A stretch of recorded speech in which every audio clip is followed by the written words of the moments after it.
good. I knew that I would not. Welcome back to the Crooked Spine Show. Is there a way to train remotely that can competently get you stronger, get you more fit, and help your mindset stay positive so you get your results and then maintain them? Alli Covington has maintained and started and created a software-based training program that includes a trademarked nutritional system too to help you get to your results you want. He's also a certified psychologist and allows you to understand to get you in the mindset of starting, maintaining, and again, staying in a routine so your body can get healthy physically, mentally, and also medically. In this talk today, the highlights, we start with her background, along with understanding the mindset of what stops people from either start working out or even when they stop, what's the mindset there, and what is negative self-talk and how it hurts your training program, along with understanding how her system, her nutrition system, her step progression steps helps you fight the cravings and changes your body's metabolic rhythm to allow you to not crave the things you normally crave or adjust them to certain different foods. Also, too, how do we help people that have diabetes type 2, that are post-COVID or post-vaccine problems too, to help their body heal and get stronger and help get off the medications.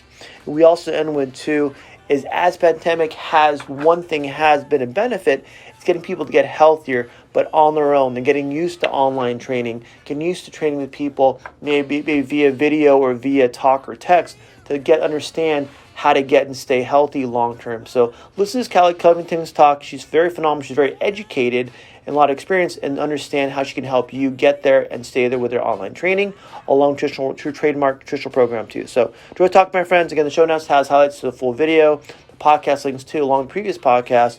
Get yourself healthy and stay healthy. Enjoy the week. Have a good week. We'll see you next week. Hello again, audience. This is Dr. Tony. I'm a chiropractor in Upland. This is Alli, and I run the Crooked Spine Show. That's I'm a host of. We're talking right now. I want to find out Alli's information. And Alli, where are you located again? What part of Orange County? I'm in Aliso Viejo.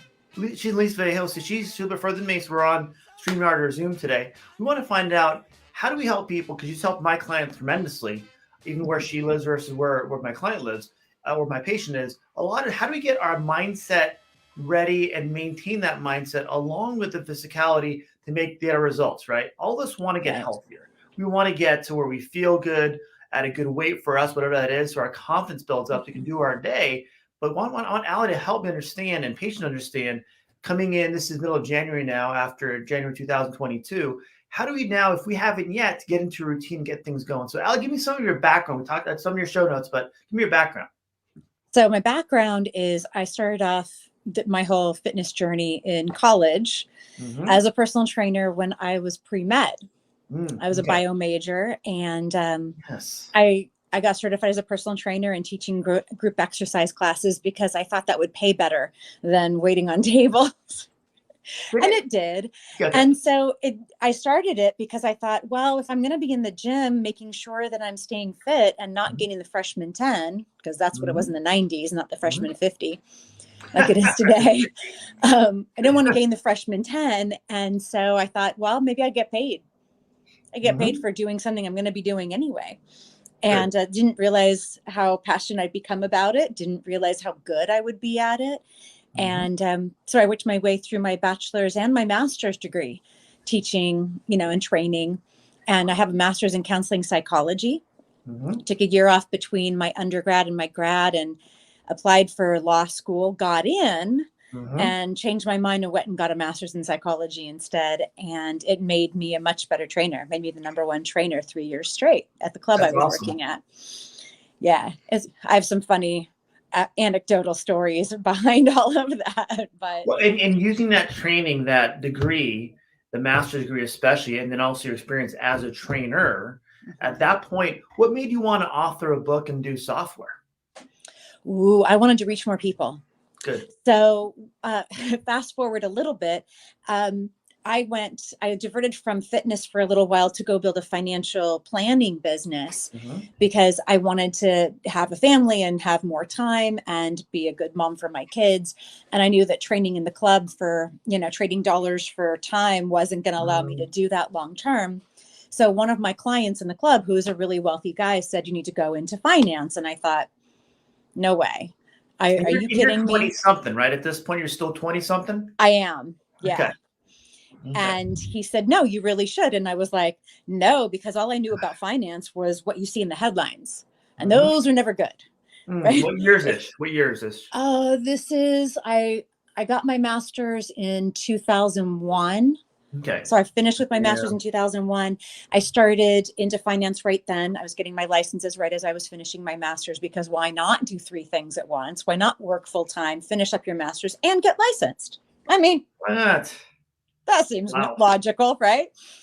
And so I stayed training for a couple of years and finally started working in financial services around 2003.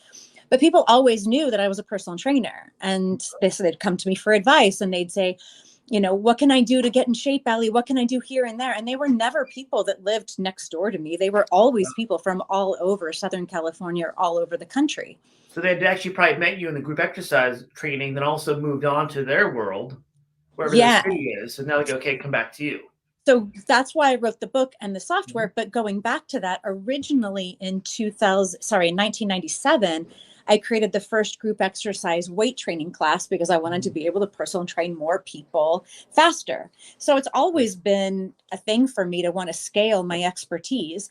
And the software really did that. It really does that right now. It's taking all of my knowledge, all of my expertise, and it's dumped into a bunch of ones and zeros that we've, created an algorithm and a database and everything that creates custom personal training workouts with physical therapy interventions for contraindications. What? So, yes. And awesome. I had a licensed physical therapist write those.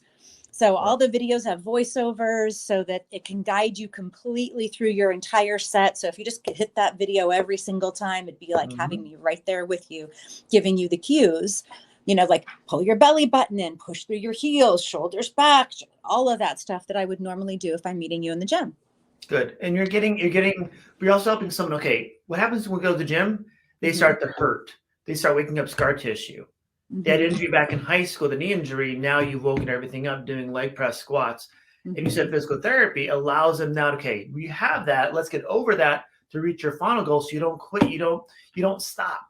Exactly. Wow. Exactly. Because that always happens. Everyone. All of us, right? But I'd rather have a chance of injury working out, the chance of leaning over, picking up a pen off the floor, and then throwing my back out. Exactly. I'd be bad. I'd be embarrassed myself. I'd be embarrassed. Right. Oh man. I had a colleague once, he was regaling me with the story of how he ended up with back surgery because he twisted inside of a restaurant booth to pick up his toddler and did this and completely threw his back out. And I went, man, you need to work on your core. and people think that was the incident. That was building up over time. It was. That was the accident, but wasn't the actual injury. No, it definitely wasn't the injury. Yeah. And when you're dealing with your clients too and getting them started, what's your biggest fear of working out? My biggest fear of working out? The patient's or your clients? Oh, the patient's biggest fear of working out. I think that they think it's going to take more time out of their day than it really does. They really want to. But then they're like, how am I going to fit this in? That's the biggest struggle that most people find is, well, when am I going to do it? And how long is it going to take? And it doesn't take that long. 40 minutes. You get a full workout in, right? 40 minutes. So we got to carve out the time for it.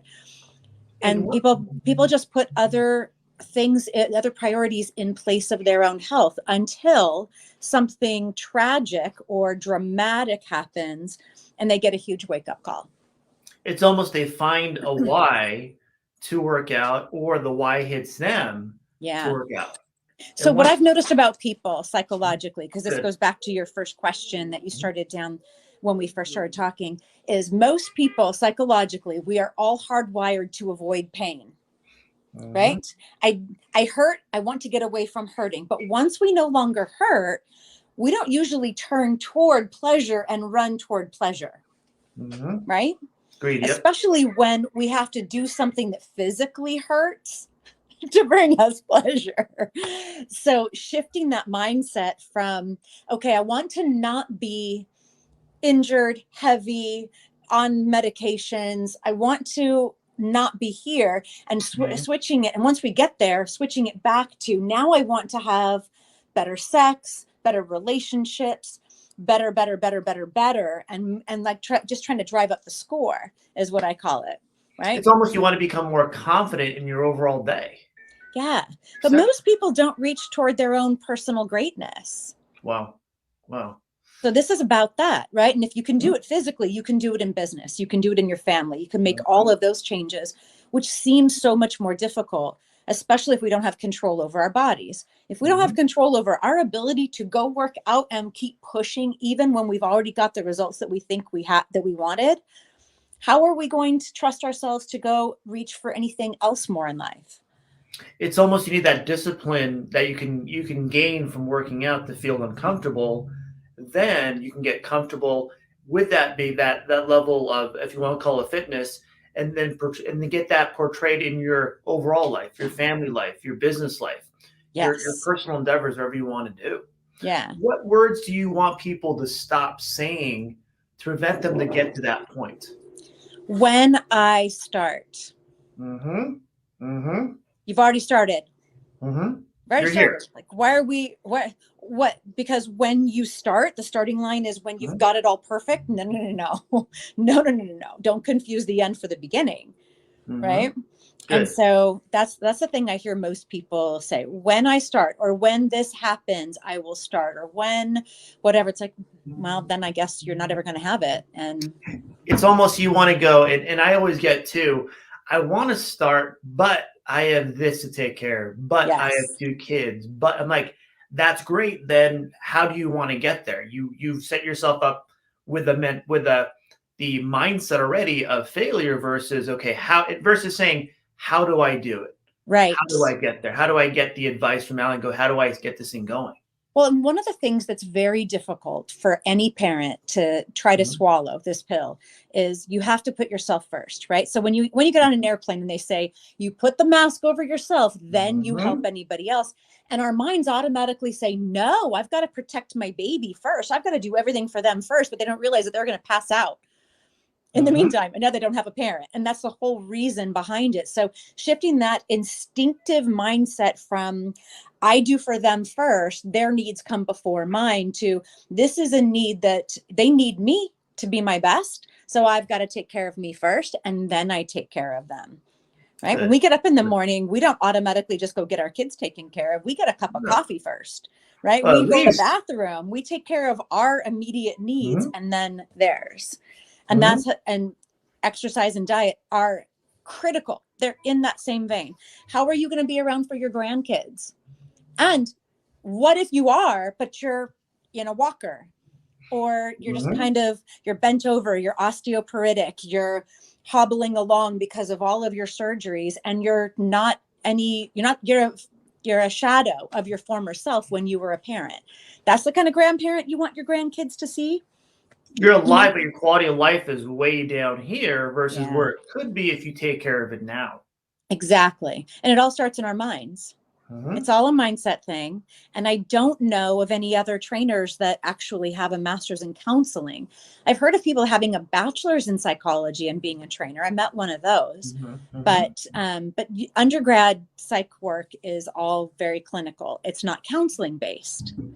So there's no ability to get to the root of it. So when I listen for things, I hear what people are saying, and then I know exactly what their mentality is and how to shift it and fix it. But if I didn't have that training, that active listening and being able to ask questions to guide them back so that they find their way back instead of me just telling them what to do, they have to find their way back. And so that training has made it a really beautiful marriage in terms of fitness, so that I can do that for people. And I do it completely remotely now.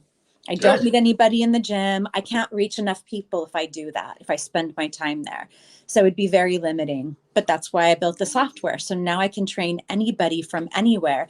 And instead of having conversations about, okay, we're going to go do this exercise for this many reps and blah, blah, blah, now I can have more meaningful conversations that dive deeper into the rest of their world that has as much impact on their fitness, on their workout, as me showing up there does. right? The rest of our environment is what's influencing us. And if I'm only talking to them during their workouts, it's not that effective. There isn't very much time, because if I'm pushing you through your workout the way you should be, you're not going to have any breath to talk with me about deeper, more Well, you emotional shouldn't. things. Yeah, you shouldn't if you're working out hard enough. Right. Plus, we're in a public environment, so you're not going to get into some of that stuff that's really hurting your heart at the gym. You know what I mean? Yeah.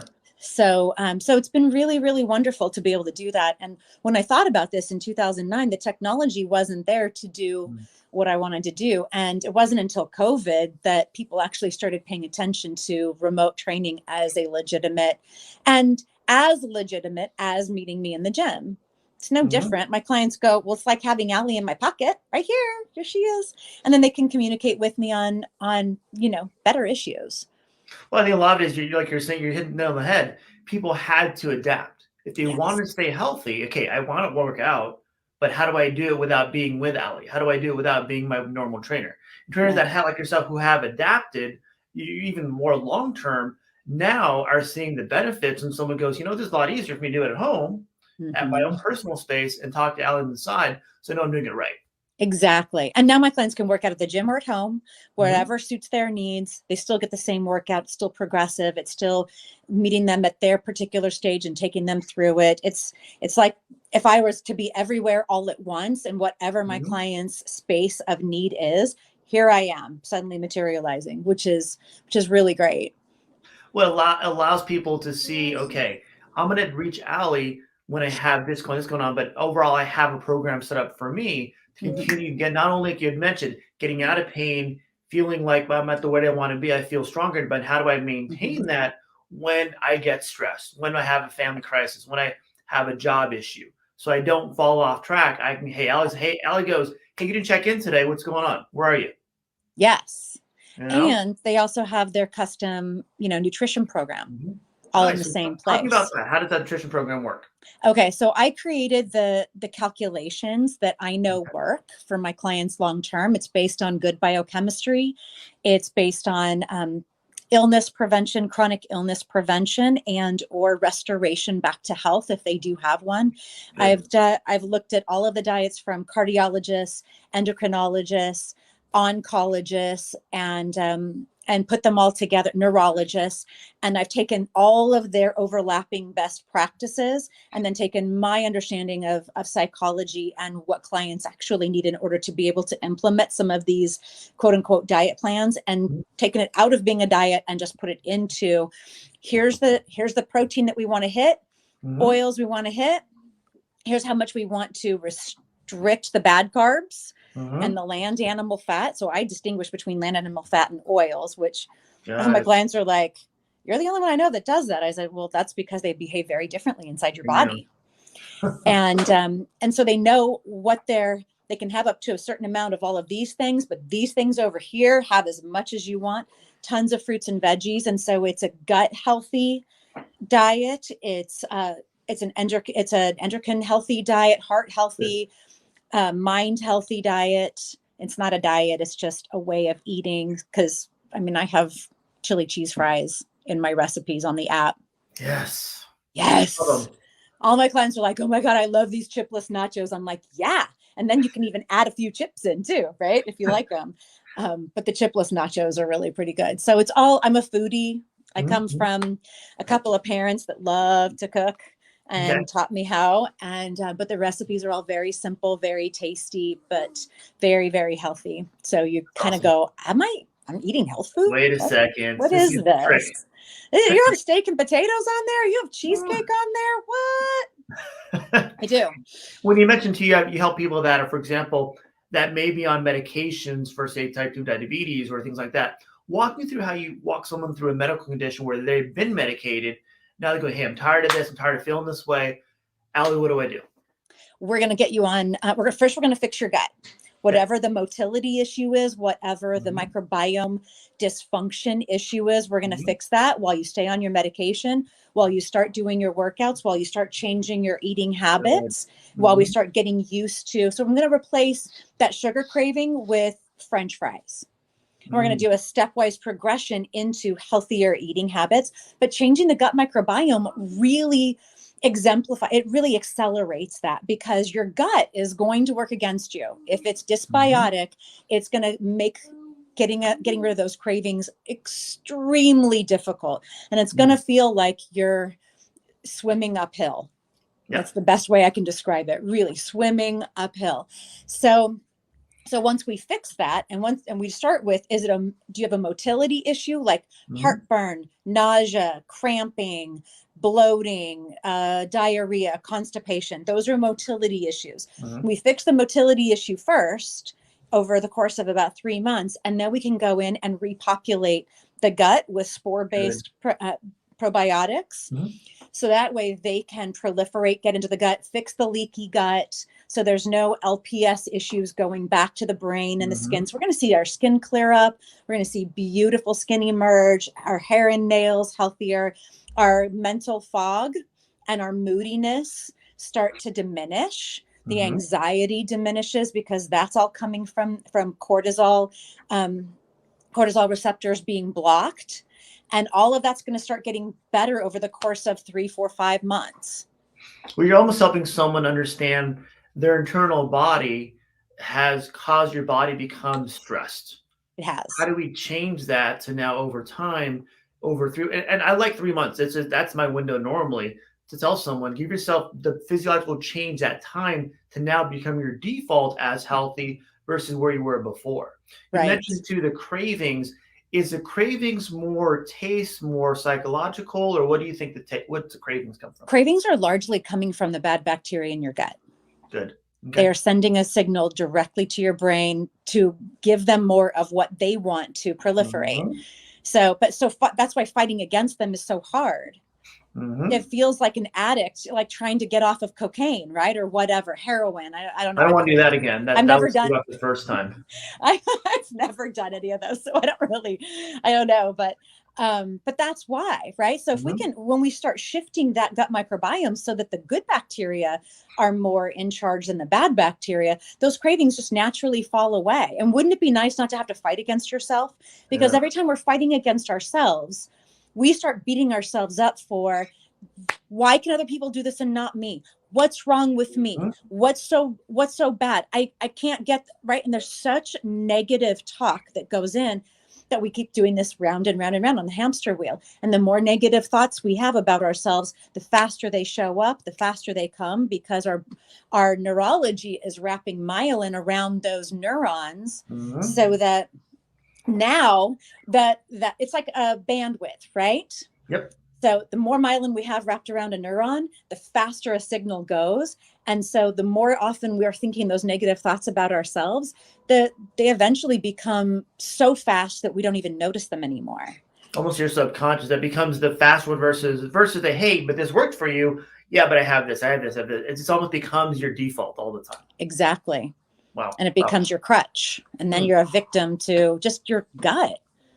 So that's how I would keep somebody on their medication until they didn't need it anymore, because the spore-based probiotics, and then using the specific prebiotic that helps those spore probiotics grow, that will eventually make them more insulin sensitive. Good. What's that that with the diet? Insulin sensitive. What is that? How would you define that for a lay person for insulin sensitivity? So your diabetes is coming from insulin resistance. Your body is no longer making enough, right, to keep up with what you're doing. So it's a twofold thing. We decrease the habit of eating so many processed carbs.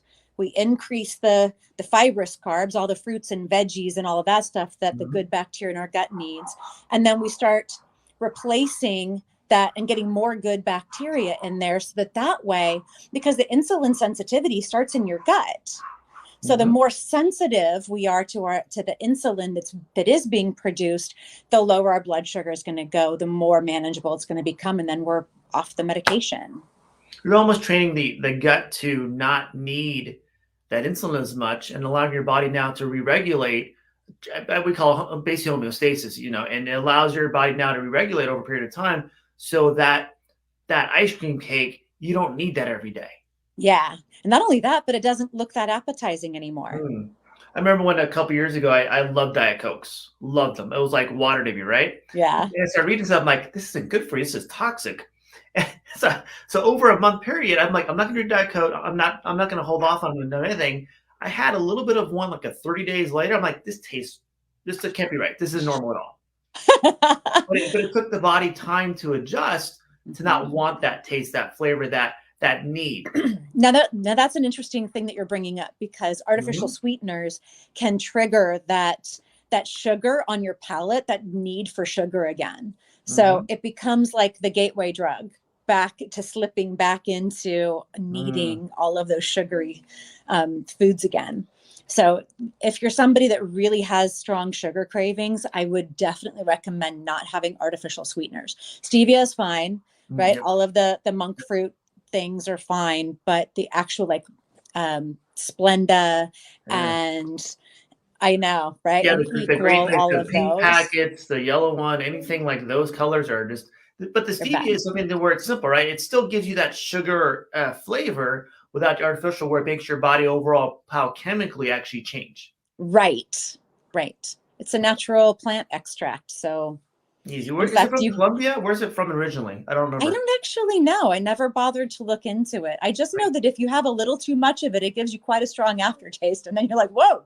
Wait a second. In a way that the other ones don't, right? If you have too much Splenda, it just tastes sweet, but stevia goes like over the top in sweetness pretty quickly. Like there's a tipping point with that stuff where you go, okay, now I can't even drink it. It's so sweet. Yeah. Which I think is a good thing.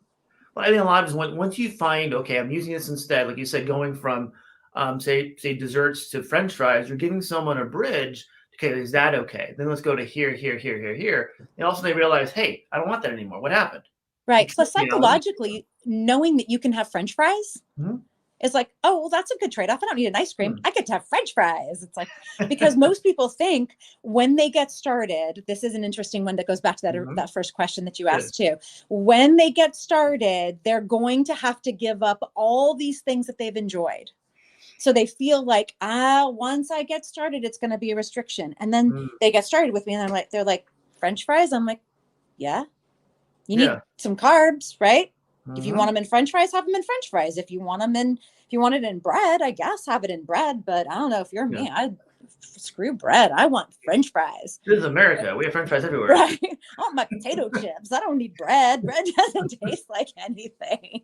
And you'd mentioned your business that kind of exploded during these pandemic times, COVID times.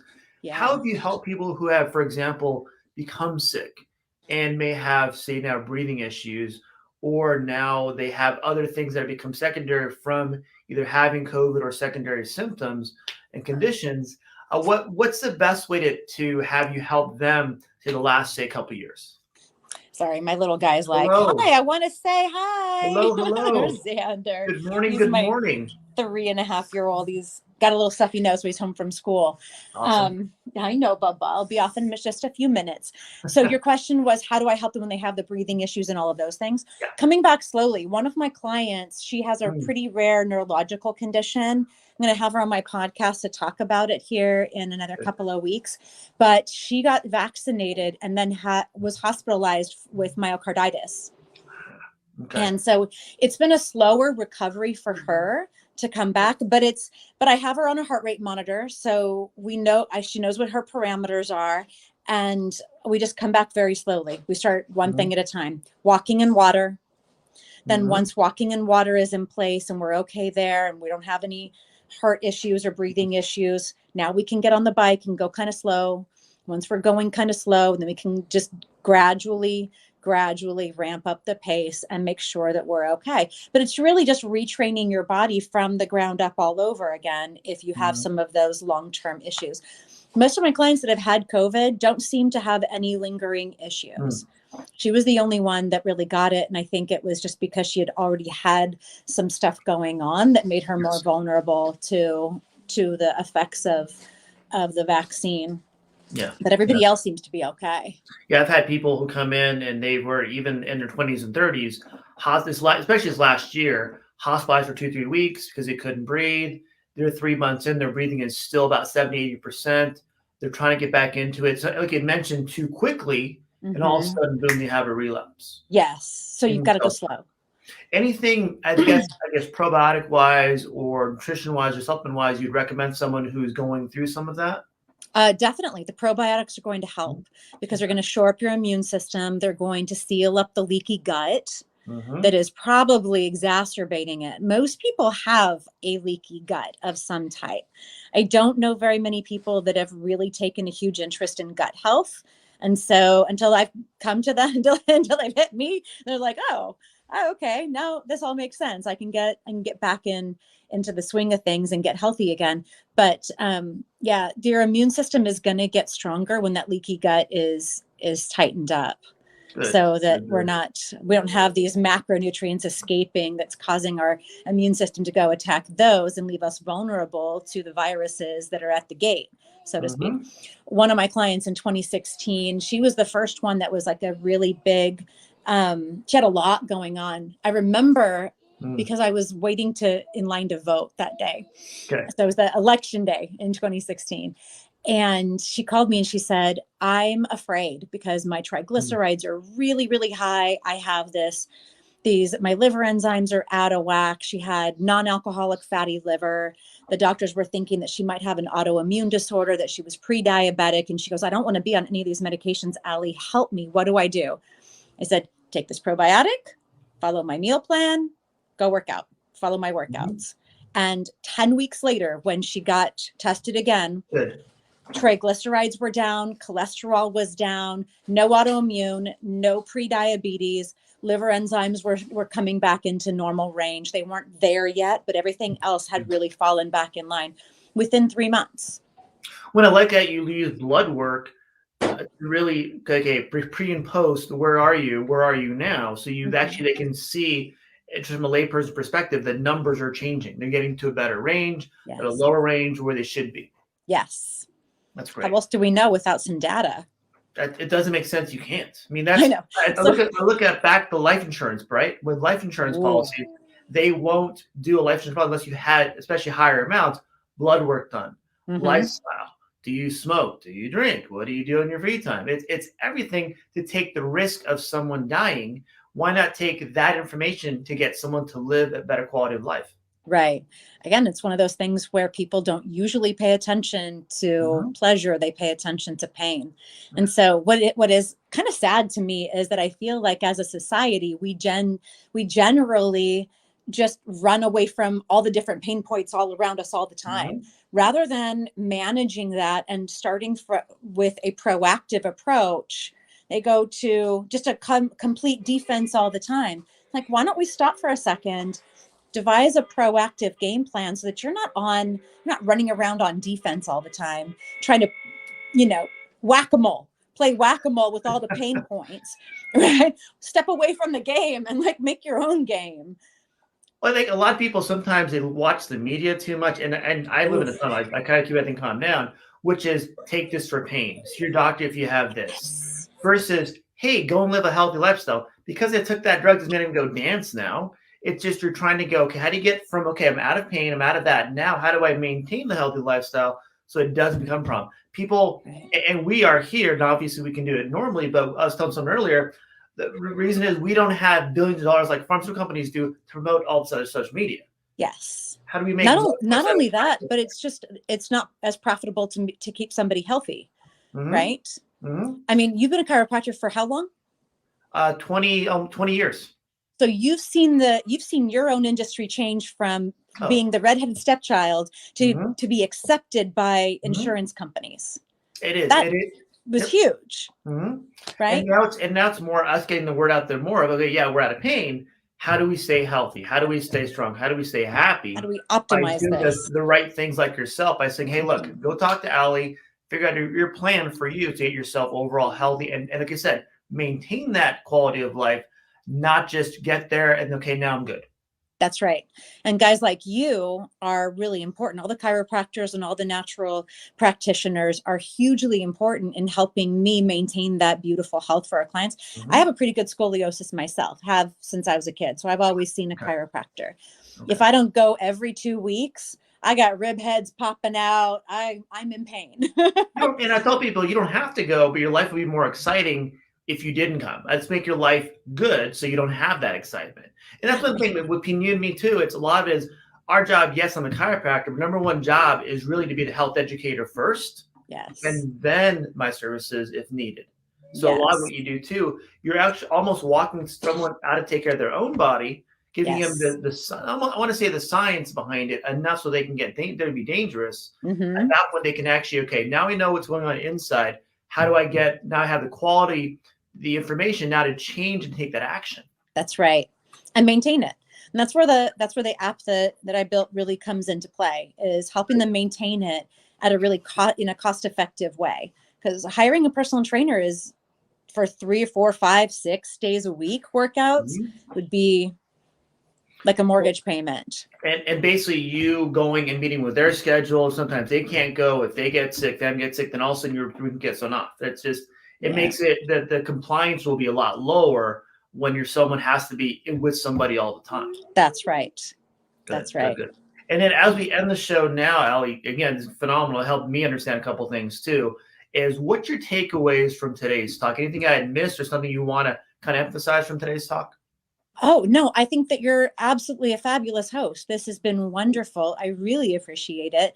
I love the way our conversation flowed and went down the rabbit holes of health and even touched on some of the COVID stuff that's happened with people. COVID was a great thing for a great motivator. Yep. Mm-hmm. Not a great thing, a great motivator for the country, because too many people had been asleep about their health for too long. And so there's one thing that became abundantly clear. It's that everybody really does care about their health. Now, the way they approach it not everyone's approaching it the same way, but their health is very important to them. And if there's anything that I would really encourage people to do is to jump on the health and fitness train before you have major issues to deal with. Good. Do it now. Do it now before it's too late. Take it back on that too, is when you do it now, even if you get sick, your recovery is a lot faster. So much faster. And you'll know exactly what to do to get there, and have coaches like yourself to help you get there faster too. That's right. All right. Well, I put all your links in my show notes. Phenomenal. Always great. Bod by Alli, correct? Bod by Alli Covington. That's right. You're in there, and take care of your family. Thank you for being on the show. Thank you. I appreciate it.